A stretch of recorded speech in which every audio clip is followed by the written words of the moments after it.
एक तस्वीर के दो रुख, एक सिक्के के दो पहलू तो समझ में आते हैं, मगर हमारी आपकी लड़कियों के दो रुख, दो पहलू, यानी बहू के रूप में कुछ और, बेटी के रूप में किसी और ही तरह से पेश आने की इस अनसुलझी पहेली को जितना सुलझाने की कोशिश करता हूं, उतना ही और उलझता जाता हूं। हां, मैं इतना सा जरूर समझ गया हूं कि अगर बहू एक बेटी का रूप ले ले तो उस घर को स्वर्ग बनने और सास को मां की तरह पेश आने में देर नहीं लगेगी।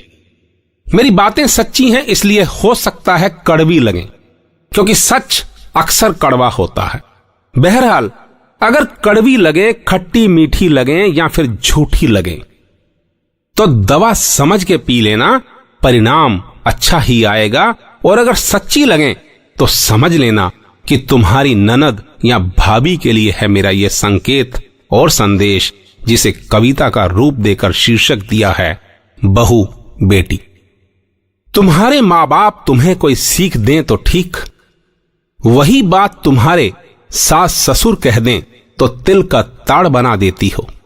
तुम्हारा भाई तुम्हारे मां बाप की हर इच्छा पूरी करे, ऐसी इच्छा रखती हो। तुम्हारा पति अपने मां बाप की कोई ख्वाहिश पूरी कर दे तो राई का पहाड़ बना देती हो। तुम्हारी मां घर में अपने बेटा बहू के साथ रहे, ऐसी तमन्ना रखती हो, फिर अपनी सास को वृद्धाश्रम में भिजवाने की पेशकश क्यों करती हो। तुम्हारे पिता तुम्हारा आदर्श हैं, उनकी हर छोटी बड़ी बात का ध्यान रखती हो। तुम्हारे ससुर भी तो तुम्हारे पिता हैं, तो उनकी जरूरतों को क्यों नजरअंदाज करती हो। तुम्हारा जब मन करे तुम अपने मायके हो आती हो, फिर अपनी ननद के आने पर क्यों कभी कमर कभी सर दर्द के बहाने बनाती हो।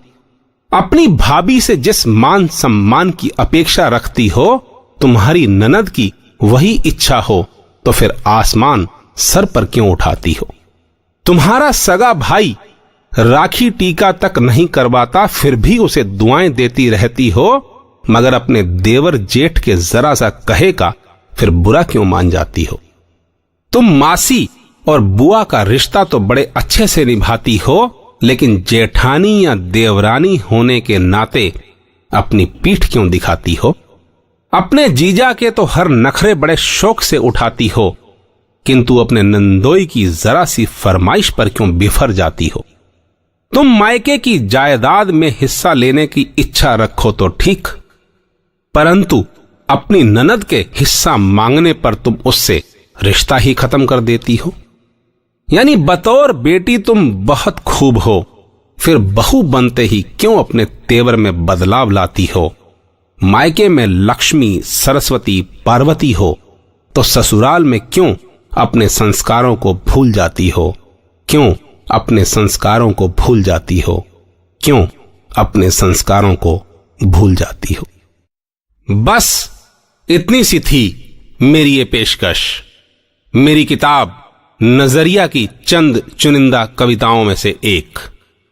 दोस्तों, जिंदगी के विभिन्न पहलुओं और महत्वपूर्ण बिंदुओं पर टिकी मेरी प्रत्येक कविता की अपनी अपनी ज़बां, आत्मा, दिल, दिमाग, शरीर, भावनाएं और मर्यादाएं हैं।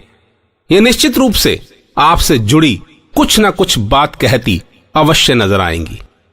हो सकता है इनमें से कुछ एक, उनका कोई अंश, पंक्ति, भाव या शब्द साक्षात रूप धारण कर आपके समक्ष खड़ी हो जाएं, आपसे कुछ मांगे अथवा कुछ पूछ बैठें, और बस यही है मेरा प्रयास, मेरा नजरिया, क्योंकि नजरिया है अपना अपना। बहरहाल, आपके नजरिए का मैं हमेशा की तरह स्वागत करूंगा और इंतजार भी, मगर इस बार अपने मोबाइल पर, जिसका नंबर है 9911222398। धन्यवाद। आपका दिन शुभ हो, मंगलमय हो। अपनी दुआओं में मुझे याद रखिएगा। आपका अपना राजेश हांडा। राज राज राज।